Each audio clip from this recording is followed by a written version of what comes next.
Bonjour, je m'appelle James Parker et je suis ravi de pouvoir vous présenter aujourd'hui les deux premières sessions d'une retraite silencieuse donnée par Tony Hickey au monastère bénédictin de New Norcia, en Australie occidentale, entre le 6 et le 10 mai 2024. Les deux sessions dont je vais parler aujourd'hui étaient la dernière session du lundi et la première session du mardi. Alors, sans plus attendre, entrons dans la session. Notre temps de retraite a commencé par la session 1, qui portait entièrement sur la bienheureuse Vierge Marie dans le royaume de la divine volonté. Et voici notre prière d'ouverture. Dites-la avec moi, si vous le voulez. Au nom du Père et du Fils et du Saint-Esprit. Amen. Esprit Saint, vous êtes le Seigneur qui procédez du Père, et avec le Père et le Fils, nous vous adorons et nous vous rendons un culte avec notre bienheureuse Mère, votre très fidèle épouse. Puissions-nous nous abandonner et vivre par la grâce que vous donnez pour tout ce que vous avez en réserve pour nous, afin de mériter une union plus grande avec vous, Père, Fils et Saint-Esprit, tandis que nous vivons votre divine volonté sur la terre comme au ciel. Et nous faisons cette prière par le Christ, notre Seigneur. Amen. La retraite que Tony a donnée était une retraite en silence. Et il a dit que cela nous offrait un temps pour aller plus en profondeur. Il a dit que, pour certaines personnes, le silence ressemble un peu à un temps de punition, comme si on ne pouvait pas faire ce qu'on veut. Et il y a toujours ce désir très fort de vouloir parler. Il a mentionné qu'il y a un aspect sacrificiel au silence. Il a dit que ce n'est pas quelque chose de désagréable, mais plutôt un sacrifice de la parole pour une retraite plus féconde, et que cela nous permet, à nous qui y participons, d'entrer dans une dimension plus sacrificielle de la vie de Jésus dès le moment de sa conception. Parce que bien sûr, pendant ces 9 premiers mois, il était absolument sans parole et sans voix dans le sein de sa mère Marie. Jésus a dit à Louisa qu'il offrait toujours le sacrifice et le renoncement à soi sous de multiples formes. Donc le silence permet une meilleure réponse à cette phrase que Jésus emploie souvent avec Louisa quand il lui dit « Sois fidèle et attentive ». Donc, entrer dans le silence est une discipline. Ce n'est pas quelque chose de négatif, c'est plutôt une aide pour mon attention à Dieu et à notre bienheureuse mère, Maman Marie. Et bien sûr, il faut du temps pour sortir d'un environnement agité et laisser le silence nous attirer plus profondément dans le silence de Dieu. Et Saint Jean de la Croix a dit que Dieu a prononcé une parole dans le silence et que la parole s'est faite chair. Donc, sans silence, nous ne pouvons pas entendre le souffle et la profondeur de Dieu quand il prononce sa parole, ou de Jésus qui est la parole. Et si nous n'avons pas de silence, alors, en fait, nous vivons une vie de foi superficielle. L'attention peut être présente dans notre prière, mais elle ne peut pas être grande ni profonde si le silence lui-même n'est pas présent. Donc, le silence extérieur nous fait entrer dans la profondeur de l'écoute de la parole et du fait d'être façonnés par cette parole. Et c'est impossible si nous n'arrêtons pas de bavarder et de parler. Donc nous devons être attentifs à prendre du temps pour nous installer dans le silence. Et comme lorsqu'on s'installe dans un nouvel environnement, bien sûr, les premières 24 heures sont les plus difficiles. Il a dit qu'une autre importance du silence, c'est que je permets à Jésus de m'avoir pour lui tout seul. Et nous parlons de donner notre vie à Dieu et de nous abandonner à lui, mais le silence me permet de donner tout mon être à Dieu. Et Jésus fait l'expérience de cette liberté de m'avoir totalement pour lui. Il y a un verset que Tony utilise souvent au début de ses retraites, tiré d'Isaïe, chapitre 1, verset 18. C'est là que Dieu nous dit « Venez maintenant, parlons de ces choses ensemble, sans avoir besoin des cordes vocales, ni d'un larynx, ni même d'utiliser nos lèvres. » Quand on n'utilise pas la voix, cela signifie que j'utilise mon cœur pour parler de ces choses. Alors joignez-vous à moi maintenant, si vous le voulez, et dites cette phrase avec moi 3 fois. Le silence me permet d'être fidèle et attentif, de dialoguer du plus profond de mon cœur avec Dieu. Le silence me permet d'être fidèle et attentif, de dialoguer du plus profond de mon cœur avec Dieu. Le silence me permet d'être fidèle et attentif, de dialoguer du plus profond de mon cœur avec Dieu. Un autre aspect important du silence se trouve en 1 Pierre, chapitre 5, verset 7, où Pierre utilise le mot « décharger ». Le texte dit « Déchargez-vous sur lui de tous vos soucis ». Dire « Je veux tout remettre entre tes mains, Jésus », c'est une chose, mais le faire dépend de l'endroit d'où je pars. La vie nous donne beaucoup de préoccupations, des existences occupées, des soucis et des anxiétés, ce qui fait que se décharger n'est pas toujours facile. Or, se décharger ne veut pas dire parler d'un problème ou d'une inquiétude avec des paroles sans fin et du bavardage. On peut parler à Dieu pendant 1 heure sainte de nos préoccupations et on se sent mieux. Mais quelques minutes après être sorti de l'heure sainte, on peut se sentir exactement pareil. Donc on ne s'est pas vraiment déchargé, on a seulement parlé de ses préoccupations. Et on ne les a pas réellement abandonnées entre les mains de Jésus, donc elles pèsent encore sur nous.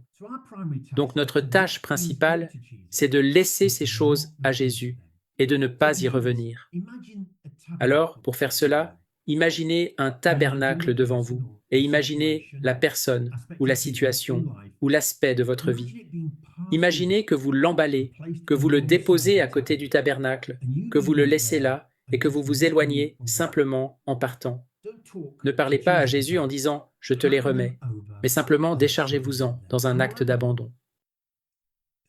Le défi, bien sûr, ensuite, c'est de vivre cette prière que vous avez probablement récitée des milliers de fois devant l'image de la divine miséricorde, quand vous avez dit « Jésus, j'ai confiance en vous ». Donc on ne reprend le paquet que si on ne fait pas confiance. Et si on ne fait pas confiance, alors moi et vous, nous continuerons à parler de ces préoccupations à Jésus. Alors, déchargeons-nous. Et pour reprendre le mot de Saint Pierre, laissons tout avec Jésus, pour goûter une liberté que nous ne pourrions pas goûter autrement. Quand d'autres se livrent et se déchargent à Jésus, qui sommes-nous pour interrompre Jésus dans la possession de cette âme? Jésus ne voudra pas que nous interrompions ce qu'il est en train de faire dans l'âme d'une autre personne. Donc, quand nous désirons continuer à parler, nous ne nous abandonnons pas vraiment, nous ne nous déchargeons pas, et la retraite devient alors une expérience désagréable plutôt qu'agréable. Donc le désir de continuer à parler peut être quelque chose que nous devons porter en confession. Alors, encore, 3 fois avec moi. Dites cette phrase ensemble, 3 fois. Je dois décharger sur vous, Jésus, toutes mes inquiétudes. Je dois décharger sur vous, Jésus, toutes mes inquiétudes. Je dois décharger sur vous, Jésus, toutes mes inquiétudes. Tony a ensuite puisé dans certains textes des écrits de Louisa, dans le livre du ciel, en rappelant que la retraite, qui avait lieu au mois de mai, se déroulait en parallèle des leçons quotidiennes de Maman Marie, des leçons que nous devons apprendre. Les leçons de la bienheureuse Vierge Marie sont extraordinairement profondes, mais elles sont présentées simplement. La leçon du lundi 6 mai contenait une demande de faire un petit sacrifice pour l'honorer. Et elle commence toujours par cette phrase « Aujourd'hui, pour m'honorer », puis elle nous donne quelque chose à faire. Eh bien, en retraite, à la fin d'une matinée, nous pouvons demander à notre bienheureuse mère « Sainte Mère, comment puis-je vous honorer aujourd'hui ?» Et ensuite, nous lisons sa réponse à cette question. Ce lundi 6 mai, elle nous a demandé de réciter 3 gloires au Père en 3 occasions. Ce n'est pas 9 gloires au Père d'affilée, mais 3 à 3 occasions, 3 moments différents dans la journée. Premièrement, en action de grâce à la très sainte Trinité, pour avoir établi en elle le royaume de la divine volonté. Deuxièmement, pour lui avoir donné la possession de tout. Et troisièmement, pour avoir fait que les paroles de l'être suprême, Dieu lui-même, aient trouvé en elle leur demeure. Et avec le temps, à mesure que nous approfondissons ce que dit Maman Marie, à mesure que nous le vivons plus profondément, et à mesure que nous étudions les volumes du livre du ciel, les phrases simples commencent à prendre plus de profondeur et de sens. Certainement, pour moi, il y a une phrase dans le livre du ciel: « Noie-moi d'amour, noie-moi de vie, noie-moi de bonté et de miséricorde. » J'aime ces phrases. Et puisque le royaume de la divine volonté est entièrement établi en Notre-Dame, elle en possède tout. Donc, vivre dans le royaume de la divine volonté, pour moi, c'est en réalité être en elle. Les volumes disent que le ciel de chacun est dans le ciel de la bienheureuse Vierge Marie, que tout est en elle. Donc, si nous ne faisons pas référence à Marie quand nous poursuivons la divine volonté, alors nous ne voyons pas, et notre vision devient très limitée de ce côté-ci de la mort, et nous ne profitons pas pleinement de ce qui nous est offert. Donc, avant de présenter à quelqu'un quelque chose sur la divine volonté, si c'est quelqu'un qui la découvre, Tony dit que c'est une bonne idée, comme premier point de référence, de lui demander un peu sa relation à Marie ou ses pratiques de dévotion envers la bienheureuse Vierge Marie. Parce que sans une affinité avec la bienheureuse mère, on peut en arriver à gaspiller son temps, à présenter quelque chose sur le royaume de la divine volonté. Tony dit qu'il n'a jamais rencontré une seule personne qui embrasse cette spiritualité du livre du ciel et qui n'ait pas une affinité avec Marie. Il reconnaît qu'il y a quelque chose de superficiel ou peut-être de vide dans la vie de ceux qui n'ont pas de relation de dévotion à Marie, surtout quand il la rabaisse et la juge peu significative ou d'une certaine manière comme un obstacle à l'unité chrétienne. Donc la retraite avait une perspective très mariale. Et nous sommes encouragés, comme lorsqu'on porte une paire de lunettes, comme je le fais aujourd'hui, à imaginer que nous plaçons une lentille de la bienheureuse Vierge Marie dans nos lunettes afin de voir tout à travers ses yeux, ce qui nous ouvrira une vue plus vaste et plus profonde du royaume lui-même. Tous les cieux ensemble sont activement dans la bienheureuse Vierge Marie, et plus encore, elle ne nous enferme pas. Elle nous conduit dans une dimension au-delà de tout ce que nous avons déjà vécu, parce qu'en elle, il y a une grandeur que nous ne pénétrerons jamais pleinement. Elle reste toujours un mystère, et pourtant elle est intime avec nous comme notre mère. Alors, avec moi, disons la phrase suivante 3 fois.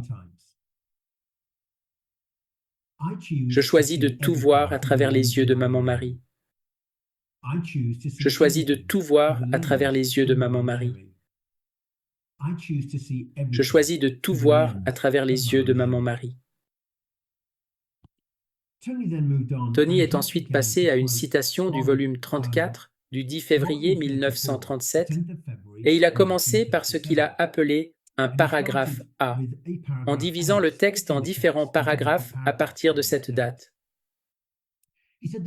Il a dit que Louisa écrit ce passage le 10 février 1937, à l'âge de 72 ans. Donc elle a des décennies d'expérience des enseignements de Jésus sur le royaume de la divine volonté derrière elle. Elle commence en disant « Je me sentais tout immergé dans la divine volonté. Il me semblait que le ciel et la terre soupiraient et priaient pour la venue de son royaume sur la terre, afin qu'une seule soit la volonté de tous et qu'elle règne sur la terre comme au ciel. Nous devons prier pour avoir dans nos cœurs un désir ardent de la venue du royaume de la divine volonté. Nous le faisons déjà, mais nous devons le faire plus intensément et demander le don de prier pour la venue de ce royaume. Car quand nous prions au quotidien ou quand nous sommes en retraite, notre nature déchue veut obtenir quelque chose pour nous-mêmes. Ce n'est pas faux, dit Tony. Pourtant, la divine volonté veut nous emmener au-delà du fait de vivre cette vie du royaume pour notre bénéfice. Le ciel aura de plus grandes récompenses. Et Jésus fait toujours désirer et prier Louisa pour la venue du royaume sur la terre. Donc nous devons prier pour cela, en retraite ou non. Nous devons avoir soif du royaume et le poursuivre. C'est ce qui consume Louisa. En regardant les rondes, Tony a fait des études approfondies dans les écrits de Louisa sur les rondes. Il a identifié 12 éléments dans ses manières de faire. Tous ces éléments ne sont pas présents à chaque fois qu'elle fait des rondes, et parfois il n'y en a peut-être que 2. Et les 2 éléments qu'elle inclut toujours sont, premièrement, rendre à Dieu son amour, répondre à son « je t'aime » par son propre « je t'aime ». Et le second élément qui est toujours présent, c'est qu'elle n'omet jamais une prière pour la venue du règne du royaume de la divine volonté sur la terre. Donc, aussi simple que soient nos propres rondes, nous déposons notre « je t'aime », par exemple, sur la feuille d'un arbre. Et, comme Louisa, nous ne voulons pas omettre la demande pour la venue du royaume de la divine volonté sur la terre. Et nous devons lier ces deux choses comme les deux faces d'une même pièce. Nous les attachons à tout dans la création, à tout ce qui concerne la bienheureuse Vierge Marie et l'incarnation du Christ, littéralement à tout, à tous, et à l'univers tout entier. En réalité, nous demandons, à travers tout et tous, la venue du règne du royaume de la divine volonté sur la terre. C'est ce que Dieu veut, que partout on demande, avec amour, la venue de ce règne. Et c'est seulement quand cela atteint un certain crescendo de notre part que le royaume régnera alors. Il règne déjà en moi et en vous de manière incomplète, mais il peut régner de plus en plus en nous. En poursuivant ce premier paragraphe, à cela s'unissait la Reine du ciel, qui par ses ardents soupirs investissait tout, remuait et unissait tout à elle-même, anges, saints et toute la création, pour demander, avec ces mêmes soupirs et avec cette même divine volonté qu'elle possède, que le fiat descende dans les cœurs et y forme sa vie. Certains peuvent parler de la venue du règne du royaume comme si c'était quelque chose là-bas, quelque part sur une planète, qui va descendre sur la terre. Mais ce n'est jamais à propos de la planète, c'est à propos de mon cœur. Mon cœur est le seul lieu où le royaume peut venir. Il ne vient pas au climat, ni au gouvernement, ni aux chimpanzés. Seul le cœur humain a la capacité de recevoir ce royaume et de le vivre. Regardez cela, une simple ronde, et Tony dit qu'il l'utilise dans sa prière du matin chaque jour. Louisa écrit qu'elle veut embrasser tout, compenser pour tous, et tenir le fiat captif dans son cœur. Donc il y a 3 points. Premièrement, embrasser tout ce que Dieu veut donner à tous. Deuxièmement, compenser pour tous en donnant à Dieu, au nom de tous, ce qui lui est dû pour ceux qui ne le font pas. Et troisièmement, tenir son fiat captif sur la terre, dans nos cœurs. Et nous ne pouvons pas le faire pour quelqu'un d'autre. Donc nous devons marcher en silence avec Jésus et Maman Marie. Mon cœur est peut-être imparfait, mais c'est le seul environnement où le royaume peut demeurer et s'épanouir. Tony a continué à partir du paragraphe A. Mais pendant que je pensais à cela, mon Jésus, toujours aimable, se rendant visible tout amour, soupira profondément. Son cœur battait si fort, comme s'il voulait éclater. Et il me dit, « Fille de mon vouloir, écoute-moi. Mon amour est sur le point de me submerger, et je ne peux plus le contenir. À tout prix, même s'il devait bouleverser le ciel et la terre, je veux que ma volonté vienne régner sur la terre. » Et à cela s'unit ma maman céleste, qui sans cesse me dit et me répète, « Mon fils, hâte-toi, ne tarde plus. Use de tes stratagèmes d'amour. Agis comme le Dieu puissant que tu es. Que ta volonté investisse tout de sa puissance et de sa majesté, avec un amour auquel personne ne pourra résister. Prends possession de tous et règne sur la terre comme tu règnes au ciel. » Ces dernières lignes, c'est une prière de la bienheureuse Vierge Marie. Et Tony nous encourage à remplacer le mot « fils » par « Jésus » et à en faire notre prière quotidienne. Dire « Jésus, ne tarde plus ». Dire « Prends possession », pas seulement de tous les cœurs, mais de tous les cœurs et de toutes les âmes, et régner sur la terre comme au ciel. Donc cette spiritualité concerne la Trinité et le règne de leur royaume. Mais le désir doit naître dans mon propre cœur. Personne n'est dans le royaume de la divine volonté s'il n'est pas dans la Vierge Marie, parce que ma vie du royaume et celle de tous est en elle. et sa vie du royaume est encore plus grande que la somme totale de la vie du royaume de chacun. C'est absolument extraordinaire. Donc, en continuant le paragraphe A, et elle, la bienheureuse Vierge Marie, me dit, avec des soupirs si ardents, avec des battements de cœur enflammés, avec ses stratagèmes d'amour de mère, au point que je ne peux lui résister, jusqu'à ajouter « Mon fils, fils de mon cœur, tu m'as faite reine et mère, et tu m'as donné mon peuple et mes enfants. Où sont-ils ? Si j'étais capable d'être malheureuse, je serais la reine et la mère la plus malheureuse, parce que je possède mon royaume, mais je n'ai pas mon peuple qui vivrait de la même volonté que leur reine. Et si je n'ai pas mes enfants, à qui confier le grand héritage de leur mère ? Où trouverai-je la joie et le bonheur de la maternité ? Imaginez un roi avec un territoire et pas d'habitants. Son royaume est vide. C'est ce que Maman Marie dit ici. Elle dit « Où sont mes enfants ? Où sont-ils » Elle parle des enfants du royaume de la divine volonté, et non pas des enfants qui vivent en état de grâce avec elle, mais qui ne savent rien du royaume de la divine volonté. Tout le monde est son enfant, mais quand elle demande « Où sont mes enfants ?» Le royaume de la divine volonté est vide. Donc elle dit « Si je n'ai pas mes enfants à qui confier le grand héritage de leur mère,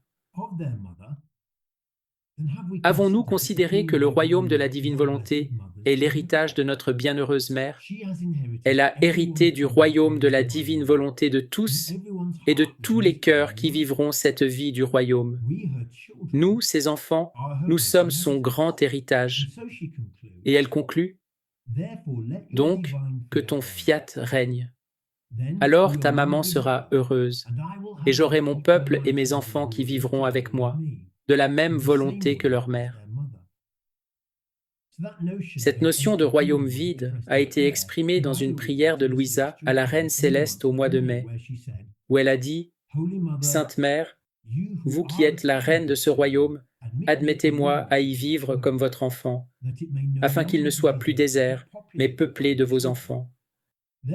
Donc, Reine souveraine, je me confie à vous, afin que vous guidiez mes pas vers le royaume de la divine volonté, et tandis que je m'attache à votre main maternelle, vous conduirez tout mon être à vivre une vie perpétuelle dans la divine volonté.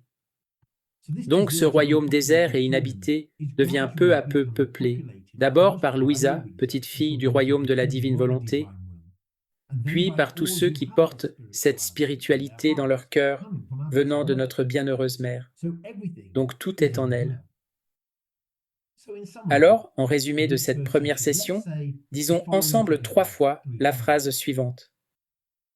Je dois embrasser le silence et me décharger, voir que tout est en Maman Marie, reconnaître que le royaume est dans mon cœur, et recevoir de Maman Marie le chemin, la vérité et la vie de cette vie du royaume. Je dois embrasser le silence et me décharger, voir que tout est en Maman Marie, reconnaître que le royaume est dans mon cœur, et recevoir de Maman Marie le chemin, la vérité et la vie de cette vie du royaume. Je dois embrasser le silence et me décharger, voir que tout est en Maman Marie, reconnaître que le royaume est dans mon cœur, et recevoir de Maman Marie le chemin, la vérité et la vie de cette vie du royaume. Cela termine la session numéro 1. Passons maintenant à la session numéro 2. Nous avons commencé cette session en disant ensemble la prière que nous avons mentionnée tout à l'heure. Jésus, ne tarde plus. Use de tes stratagèmes d'amour et agis comme le Dieu puissant que tu es. Que ta volonté investisse tout de sa puissance et de sa majesté, avec un amour auquel personne ne pourra résister. Prends possession de tous et règne sur la terre comme ta volonté règne au ciel. Et nous prions ainsi en ton nom, Jésus. Amen. Nous nous souvenons que le royaume est dans le cœur et nulle part ailleurs. Un royaume vide qui devient peu à peu habité, en commençant par Louisa.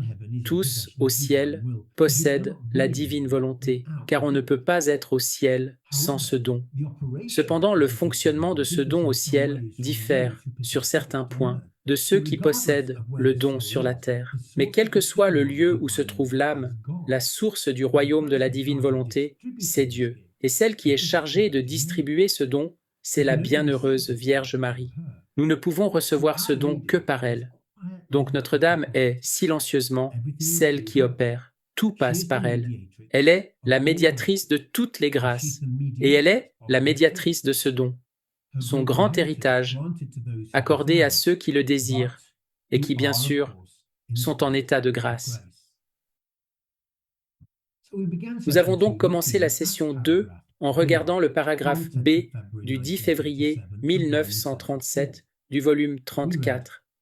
Nous lisons « Penses-tu qu'à cette parole de ma mère, qui résonne continuellement à mon oreille et qui, avec douceur, investit mon cœur de dards et de blessures continuelles d'amour, je puisse rester indifférent ?» D'abord, Jésus dit « Cela résonne continuellement à mon oreille. » Comment est-ce possible?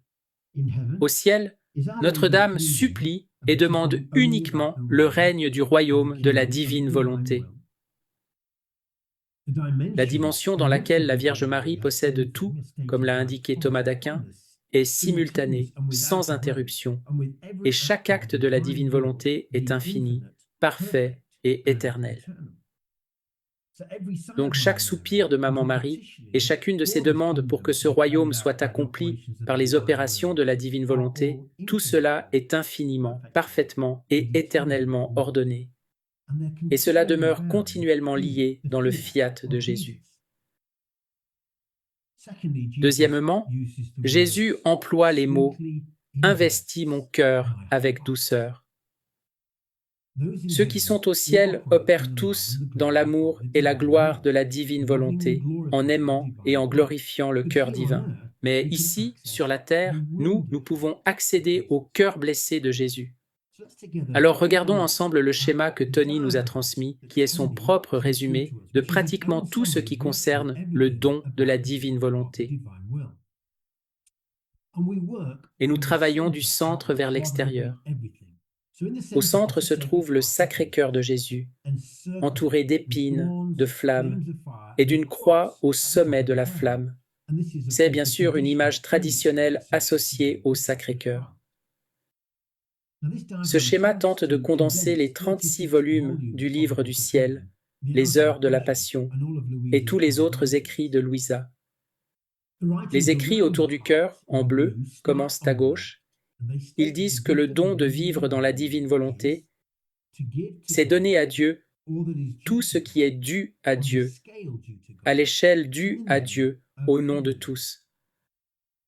Donc, pour commencer, donner à Dieu tout ce qui est dû à Dieu, à l'échelle due à Dieu, au nom de tous. Regardons l'écriture à droite du Sacré-Cœur. Nous apprenons encore plus. À gauche, il est écrit « Donner à Dieu ». Et Jésus enseigne à Louisa comment donner aux 3 personnes de la Trinité, lui apprenant à répondre au Père avec le F, au Fils avec le S et au Saint-Esprit avec les lettres HS en majuscule. Comme elle, nous présentons nos rondes de C, création, au Père, nos rondes de R, rédemption, au Fils, et nos rondes de S, sanctification, au Saint-Esprit. À la deuxième ligne, nous lisons « Donnez tout ce qui est dû à Dieu ». Nous, comme Louisa, nous devons donner A-L-R-A-B-G, c'est-à-dire amour, louange, reconnaissance, adoration, bénédiction et gloire. Nous voyons ces mots aussi tout autour du cercle, en grandes lettres italiques rougeâtres. Nous devons aimer, louer, remercier, adorer, bénir et glorifier. Sous ces 6 lettres, l'acronyme ALRABG, Tony a écrit le mot « réparation », parce que tout le monde ne fait pas réparation. Pensez au Sacré-Cœur tel qu'il a été révélé à Sainte Marguerite Marie Alacoque.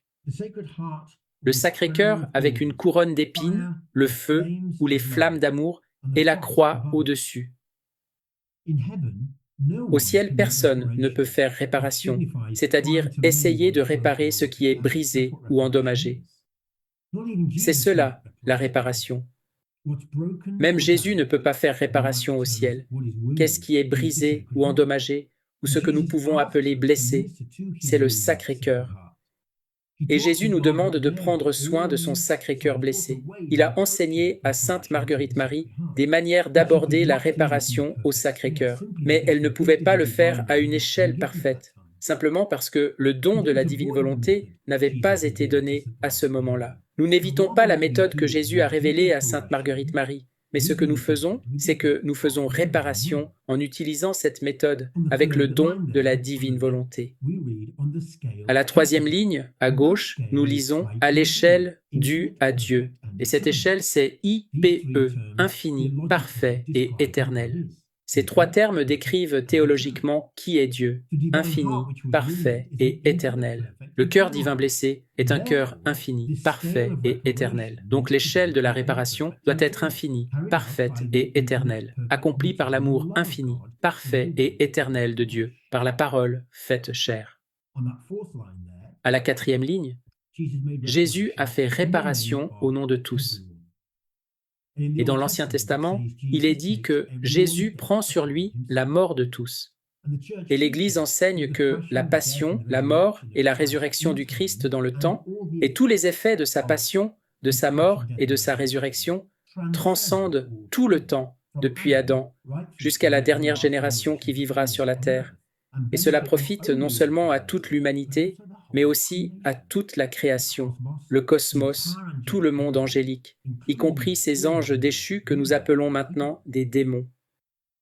Même si tous, au ciel, ont le don de la divine volonté, ils ne peuvent pas faire réparation, comme nous pouvons le faire, nous, sur la terre.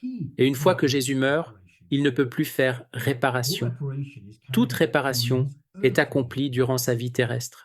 Donc, en tant qu'êtres humains sur la terre, vivant dans la divine volonté, nous pouvons offrir réparation au Père, en faisant nôtre avec Jésus tous les actes de réparation de Jésus, et en les offrant non seulement en notre nom, mais au nom de tous.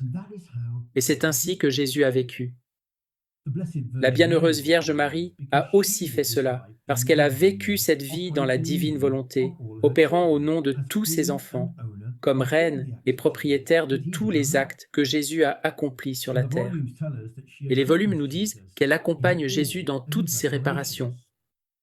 Et nous aussi, nous pouvons faire réparation. Et voyez cela, cette écriture noire en diagonale au bord du jaune. Nous pouvons faire réparation avec le don de la divine volonté d'une manière bilocative, multiple, transtemporelle et universelle. Donc nous pouvons nous bilocaliser dans n'importe quelle âme, en n'importe quel lieu de la création, comme nous le voulons. Nous le désirons, Jésus fait tout le travail, et nous pouvons nous multiplier dans tous les aspects de la création. Nous pouvons agir au nom de toutes les âmes et au nom de la création, dans le passé, dans le présent et dans le futur. Ainsi, par exemple, l'herbe aux pieds d'Abraham, ou les grains de sable qu'il a vus, qu'il a touchés, nous pouvons y déposer un « je t'aime » hors du temps. Mais pourquoi faisons-nous cela? Eh bien, en bas à gauche, nous avons la réponse. Dieu ne peut agir qu'à partir de l'amour pour tous, tout le temps. Donc quand il dit que la lumière soit, ou même simplement le mot « lumière » dans le silence, quand il a dit cela au commencement et que c'est créé, il est simultanément conscient de toute âme de tous les temps, motivé par l'amour pour toutes les âmes, et par amour, il commence la création de la lumière. Il ne peut pas créer la lumière par amour pour tout le monde, sauf, je ne sais pas, Elon Musk ou Kamala Harris, ou qui vous voulez, sinon il serait limité. Chaque acte qu'il pose, il le pose par amour pour tous. Il est conscient de tout et de tous, tout le temps. Il guérit l'aveugle dans l'Évangile par amour pour tous. Et c'est cela que signifie. Il ne peut agir que par amour pour tous. Donc, quand il crée Maman Marie dans la condition de son Immaculée Conception, c'est par amour pour tous qu'il donne une mère immaculée. Donc, tout est par amour pour tous, tout le temps. Nous pouvons dire cela ensemble 3 fois. Tout est créé par amour pour tous, tout le temps. Tout est créé par amour pour tous, tout le temps. Tout est créé par amour pour tous, tout le temps. Quand on regarde la nature en Australie occidentale, il n'y a pas une particule de la création qui ne soit pas créée et soutenue par amour pour moi et pour vous, moment après moment. Et l'Église enseigne cela au paragraphe 301 du catéchisme de l'Église catholique. En bas à droite, il est écrit « Ce n'est que de ce côté-ci de la mort qu'on peut prendre soin du cœur blessé de Jésus et faire réparation. » Donc les âmes au purgatoire ne font pas réparation. Elles souffrent la justice divine. C'est quelque chose de très différent. Ceux qui sont en enfer ne font pas réparation non plus. Ils souffrent la justice de Dieu. Donc, pour faire réparation, revenons dans notre esprit et dans notre cœur à la parabole du bon samaritain. Et en la lisant, saisissons l'occasion d'identifier la personne dans le fossé comme étant Jésus. Posons-nous la question, qui a mis Jésus dans ce fossé? Des gens comme vous et moi dans notre péché. Mais maintenant, nous choisissons de ne pas le frapper encore et de le blesser davantage, mais de le conduire à l'auberge qui est à l'intérieur de nous. Et nous faisons cela par l'opération de la divine volonté. Nous pouvons aller vers l'aubergiste et imaginons le Père éternel, et nous avons tous les moyens de prendre soin du cœur blessé à une échelle infinie, parfaite et éternelle, dans le don de la divine volonté. Et c'est central dans la vie en divine volonté sur la terre, parce qu'une fois morts, nous ne pourrons plus jamais faire cela. Nous ne pourrons plus jamais poser un acte de réparation au cœur blessé de Jésus une fois mort. C'est pour cela que le Sacré-Cœur est au centre de ce schéma. Non seulement nous devons prendre soin du cœur blessé, mais nous devons être nous aussi comme l'aubergiste pour le Père éternel. Nous devons faire tout ce qui est requis avec le don de la divine volonté, en offrant une réparation infinie, parfaite et éternelle. Ce que nous payons, ce sont toutes les réparations faites par Jésus durant sa vie sur terre, et nous les faisons nôtres. Tony nous a ensuite demandé « Pourquoi avons-nous une dévotion aux deux cœurs ?» C'est parce que Maman Marie est la seule autre âme qui a vécu sur terre parfaitement avec le don de la divine volonté. Et elle n'a agi sur la terre qu'au nom de tous ses enfants, et à une échelle infinie, parfaite et éternelle, unie au Sacré-Cœur de son Fils, de qui elle a reçu cette capacité d'opérer dans la divine volonté. Donc Maman Marie est attentive tout le temps à ses enfants. Donc nous lui devons continuellement, parce qu'elle a vécu sa vie continuellement avec son cœur maternel, pour vous et pour moi, même au moment de sa conception. Donc nous sommes en fait appelés à prendre soin du cœur douloureux et immaculé de Marie, et pas seulement du Sacré-Cœur de Jésus. Revenons au paragraphe B. Jésus dit « Non, je ne le peux pas et je ne le veux pas ». D'autant plus que, puisqu'elle ne m'a jamais rien refusé, je manque de force pour me refuser à elle. Mon cœur divin me pousse à la contenter. Toi, dit-il à Louisa, unis-toi à nous, et désire et prie pour que ma volonté soit connue et vienne régner sur la terre. Et pour te confirmer davantage en cela, je veux te faire entendre ma douce maman. Jésus s'adresse à moi et à vous. Notre-Dame apparaît maintenant à moi et à vous, et Louisa écrit ce que c'était. Dans le paragraphe A, elle a dit « Il me semblait que le ciel et la terre soupiraient et priaient pour la venue du royaume sur la terre, afin qu'une seule soit la volonté de tous, et qu'elle règne sur la terre comme au ciel. » Dans le paragraphe C, Louisa a écrit « À cet instant, je la sentis près de moi, me cachant sous son manteau d'azur, me tenant sur ses genoux maternels, avec un amour que je ne peux exprimer. Et elle, Mère Marie, me dit « Louisa, fille de mon cœur maternel, le royaume de la divine volonté sera mon royaume. La très sainte Trinité me l'a confié. Donc nous n'avons aucun doute. La Trinité a confié la divine volonté à Mère Marie. Et elle dit à Louisa, « Tout comme ils m'ont confié la parole éternelle quand elle est descendue du ciel sur la terre, de même, ils m'ont confié leur royaume et le mien. Si nous ne prenons pas cela à cœur, nous tournerons en rond. Il faut simplement nous habituer à cette idée. Tout est en elle, avec elle et par elle. Bien sûr, la source de tout, c'est Dieu. Et ainsi, Maman Marie dit, « Ils m'ont confié leur royaume et le mien. » Donc mon désir est ardent, mes prières incessantes. Je ne fais rien d'autre qu'assaillir la très sainte Trinité de mon amour, avec les droits de reine. Ainsi la très sainte Mère a des droits sur tout. Alors disons cette phrase ensemble 3 fois. Tout est en Maman Marie, avec Maman Marie, et par Maman Marie. Tout est en Maman Marie, avec Maman Marie, et par Maman Marie. Tout est en Maman Marie, avec Maman Marie, et par Maman Marie. Et nous continuons, avec les droits de reine et de mère qu'ils m'ont donnés, pour que ce qu'ils m'ont confié vienne à la lumière, forme sa vie, et que mon royaume triomphe sur la face de la terre. Donc la bienheureuse Vierge Marie dit que mon royaume triomphe sur la face de la terre. C'est le triomphe du cœur immaculé, qui est le royaume de Dieu et son royaume régnant dans nos cœurs. La ligne précédente disait que la vie du royaume se forme en vous. Et la phrase d'avant, que cela vienne à la lumière. Cela parle d'Adam et Ève avant la chute. La présence de la Trinité demeurait en Adam et Ève, exhalant à travers leur corps comme une lumière, et la lumière de la divine volonté opérait en eux, parce que la divine personne demeurait et opérait en eux. Nous apprenons des écrits de Louisa que l'image et la ressemblance en relation à la Trinité est une triple lumière. Donc, pour ce qui concerne le corps, le cœur, l'organe du cœur, représente le Père éternel. Le sang, dans sa circulation, représente le Fils. Et les poumons, par lesquels nous respirons, représentent le Saint-Esprit. Dites avec moi 3 fois, cœur du Père, sang du Fils, souffle de l'Esprit. Cœur du Père, sang du Fils, souffle de l'Esprit. Cœur du Père, sang du Fils, souffle de l'Esprit. Quelle est la primauté parmi ces 3 organes? Bien sûr, c'est le cœur. De même que la primauté dans la Trinité est le Père, qui engendre le Fils et le Saint-Esprit, et du Père est son Fils unique, engendré. Le Saint-Esprit procède des 2.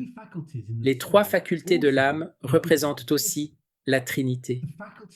La faculté de la volonté représente le Père éternel, comme le cœur représente le Père. La faculté de l'intelligence représente le Fils de Dieu, comme le corps fait circuler le sang grâce au cœur qui pompe. Sans cela, il n'y a pas de circulation du sang. Et notez que l'alliance nouvelle et éternelle est établie dans le sang. La faculté de la mémoire, le passé, le présent et le futur représentent le Saint-Esprit, comme les poumons par lesquels nous respirons, et le souffle appartient au Saint-Esprit. Et si quelqu'un n'est pas sûr, il n'y a qu'une seule divine volonté. Et au Concile de Rome, en 382, il a été proclamé de manière définitive par l'Église que les 3 personnes divines partagent la même unique divine volonté. Donc cette unique divine volonté est opérée par les 3 personnes divines en Adam et Ève, exhalant même à travers leur corps comme une lumière. Et Louisa a reçu cela, révélé, alors qu'elle était au lit, et elle se demandait pourquoi Maman Marie et Jésus, ayant tous les 2 le don de la divine volonté, n'avaient pas la même lumière qui émanait d'eux vers tous. Jésus a alors expliqué à Louisa que, lorsqu'Adam est tombé, la lumière a cessé d'émaner de lui et d'Ève. Ils ont perdu le don de la divine volonté, et l'opération éternelle de la Trinité a cessé en eux à ce moment-là. Donc l'absence de cette lumière, c'est ce que signifie la nudité éprouvée à la chute par Adam et Ève. C'est seulement alors qu'ils ont eu peur et qu'ils se sont cachés. Et Jésus a expliqué à Louisa que la lumière de la divine volonté, provenant de la Trinité, émanait perpétuellement de Maman Marie et de sa propre humanité pendant qu'il était sur terre. Donc Dieu a dû accomplir un second miracle perpétuel pour Jésus et Marie sur la terre, celui de cacher la lumière. Le miracle qui consistait à dissimuler et à cacher la lumière au reste de l'humanité était nécessaire. Sinon, comme Jésus l'a dit à Louisa, personne ne se serait approché de lui, personne ne lui aurait parlé, et il ne l'aurait certainement pas crucifié. Donc le même miracle de dissimulation de la lumière de l'opération divine est accompli aussi pour nous, qui possédons le don de la divine volonté. Par la possession du don de la divine volonté, la Trinité opère en nous, et une lumière émanera à travers nos corps. C'est probablement visible pour ceux qui sont au ciel, mais pas pour ceux qui sont sur la terre. Ce sont des réalités que notre intelligence doit posséder, parce que si nous vivions perpétuellement nos journées avec cette conscience, combien serions-nous fidèles et attentifs à faire ce bien? Et si nous regardons la date 1937, en nous rappelant que Louisa a 72 ans, la profondeur de ses écrits, à ce stade de sa vie, dépasse la profondeur de ses écrits plus anciens. Donc, avec les volumes plus élevés, nous devons ralentir pour nous laisser imprégner un peu de la réalité qu'ils transmettent. Donc, nous continuons avec le paragraphe C. Tu dois savoir que le désir qui m'enflamme est si grand que je me sens comme si je n'avais pas de gloire, alors que j'en ai tant que le ciel et la terre en sont remplis. Si je ne vois pas le royaume de la divine volonté formé au milieu de mes enfants, parce que chacun de ces enfants qui le possédera me donnera tant de gloire qu'il doublera la gloire que je possède.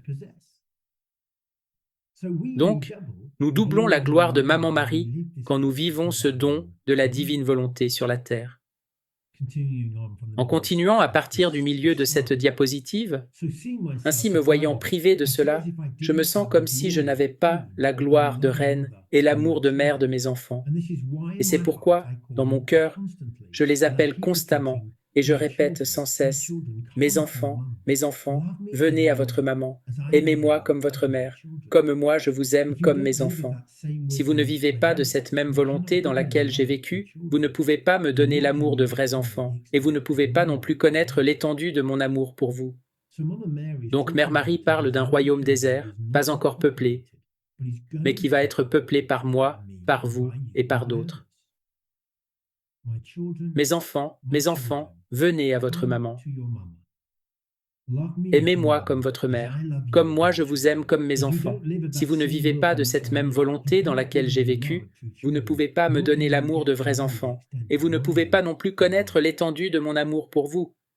Et à la fin de cette deuxième ligne, il est dit « Vous ne pouvez pas me donner l'amour de vrais enfants ». Elle dit « Vous ne pouvez pas me donner cet amour qui double sa gloire, sans le don de la divine volonté. » Elle ne remet pas en question le fait que nous soyons ses enfants, mais elle parle de cet amour qui double sa gloire. C'est peut-être une bonne idée pour vous de souligner aussi ces 3 paragraphes dans votre propre exemplaire du Livre du ciel. Les écrire sur un petit bout de papier, à porter sur vous à différents moments, en remplaçant « mes enfants » par votre propre prénom. Alors cela pourrait ressembler à ceci. Maman Marie ne cesse de me répéter « James, viens à ta mère, aime-moi comme ta mère, comme moi je t'aime, James, comme mon enfant. Si tu ne vis pas de cette même volonté dans laquelle je vis, tu ne peux pas me donner l'amour qui double ma gloire, ni connaître l'étendue de mon amour pour toi. » Donc, quand nous doublons la gloire de Maman Marie, nous apprécions plus profondément et nous faisons l'expérience de son amour. Et nous pouvons relire ces lignes autant de fois que nous le voulons, avant la messe, avant l'office divin, avant de prier le rosaire, à différents moments de la journée, avant de manger, en marchant, et quand nous nous reposons. Habituez-vous à les répéter en y mettant votre prénom, afin que Maman Marie puisse vous saisir plus fermement, comme Louisa dit qu'elle se trouvait sur ses genoux maternels, tenue par elle. C'est exactement là que Maman Marie me tient, et qu'elle vous tient. Passons au paragraphe D. Vous devez savoir que mon amour et mon ardent désir que ce royaume existe sur la terre est si grand que je descends du ciel. Cela fait référence aux apparitions de Maman Marie à travers le monde. Elle continue. Je vais d'âme en âme pour voir qui est le plus disposé à vivre de divine volonté. Et nous rendons grâce à Dieu qu'elle nous ait trouvés, bien sûr. Elle dit, je les observe. Quand je les vois disposés, j'entre dans leur cœur et j'y forme ma vie comme préparation, honneur et décorum de ce fiat qui prendra possession d'eux et formera sa vie en eux. Nous ne serions pas sur ce chemin de la divine volonté si la bienheureuse Vierge Marie ne le permettait pas. Nous devons nous laisser convaincre de ces réalités. Si le royaume est en nous, elle est là avec nous. Et elle dit, former sa vie en eux. C'est nous, vous et moi. Parce que le royaume de la divine volonté appartient à la bienheureuse Vierge Marie. Il est disposé par la bienheureuse Vierge Marie. Et elle, Maman Marie, prépare nos cœurs et nos âmes à recevoir ce don du royaume, qui est aussi sa vie. Sa vie est entièrement dans la divine volonté, rien d'autre. Donc elle ne quitte jamais cette vie du royaume. Elle y a vécu d'une manière intacte au nom de tous ses enfants. Donc, à l'intérieur de votre cœur et du mien, elle dit qu'elle peut former sa vie en vous et en moi comme préparation, honneur et décorum de ce fiat. Donc Notre-Dame nous prépare à recevoir le fiat, à lui rendre l'honneur qui lui est dû, qui est son honneur à elle, et le décorum de vivre une vertu par laquelle elle a pu vivre. Et elle dit, ce fiat prendra possession d'eux et formera sa vie en eux, au nom de tous, en donnant à Dieu tout ce qui est dû à Dieu, à l'échelle due à Dieu. Voilà donc la vie que nous devrions vivre. Donc nous devons remettre, nous décharger, nous abandonner de tout ce qui nous occupe, le laisser à Jésus et continuer cette vie du royaume. Et en continuant ce paragraphe, à partir du milieu de la diapositive, donc je serai inséparable d'eux. Je mettrai à leur disposition ma vie, mon amour, mes vertus, mes douleurs, comme un mur de force insurmontable, afin qu'ils trouvent, en leur mère, tout ce qui est nécessaire pour vivre dans ce royaume si saint. Il y a ici des leçons spirituelles très importantes. Premièrement, nous ne comptons pas sur nous-mêmes pour réussir cela. Nous échouerons. Quand nous nous regardons nous-mêmes, nous ne regardons pas le Sacré-Cœur, comme dans le schéma montré tout à l'heure, qui veut donner à Dieu tout ce qui est dû à Dieu, à l'échelle due à Dieu, au nom de tous. Cela doit être notre vision permanente et notre répétition unique. Et la répétition de cela nous rapproche de cette vision permanente. Donc répétez, répétez, répétez, donnez à Dieu ce qui est dû à Dieu, à l'échelle due à Dieu, au nom de tous. La seconde leçon spirituelle importante est celle-ci. Nous pouvons trouver, en notre mère, tout ce qui est nécessaire pour vivre dans ce royaume si saint. Et finalement, en continuant la dernière partie de ce paragraphe, on lit « Alors ma fête sera complète. Mon amour reposera dans mes enfants. Ma maternité trouvera ceux qui m'aiment comme des enfants à moi. Je donnerai des grâces surprenantes et je mettrai tout le ciel et la terre en fête. J'agirai en reine, répandant des grâces inouïes. Donc, ma fille, demeure unie à ta maman, afin que tu pries et désires avec moi le royaume de la divine volonté. » Regardons cela encore une fois.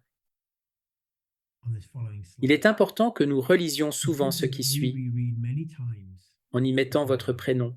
Donc moi, je dirais James. Elle dit, James, viens à ta maman, aime-moi comme ta mère, afin que je t'aime comme mon enfant. Si tu ne vis pas de cette même volonté dans laquelle je vis, tu ne peux pas me donner l'amour d'un vrai enfant, ni connaître l'étendue de mon amour pour toi. Et ma prière en retour vers elle peut être « Mère Marie, maman, je viens à vous comme à ma mère, pour vous aimer comme ma mère, comme vous m'aimez comme votre enfant. Si je ne vis pas de cette même volonté dans laquelle vous avez vécu, je ne peux pas vous donner l'amour d'un vrai enfant, ni connaître l'étendue de votre amour pour moi. » Prions maintenant cette prière finale ensemble, tandis que nous arrivons à la fin de ces deux sessions. Au nom du Père et du Fils et du Saint-Esprit. Amen. Jésus, ne tarde plus. use de tes stratagèmes d'amour, agis comme le Dieu puissant que tu es. Que ta volonté investisse tout de sa puissance et de sa majesté, avec un amour auquel personne ne pourra résister. Prends possession de tous les cœurs et règne sur la terre comme au ciel. Et nous faisons cette prière, Jésus, en ton nom. Amen. Au nom du Père et du Fils et du Saint-Esprit. Amen.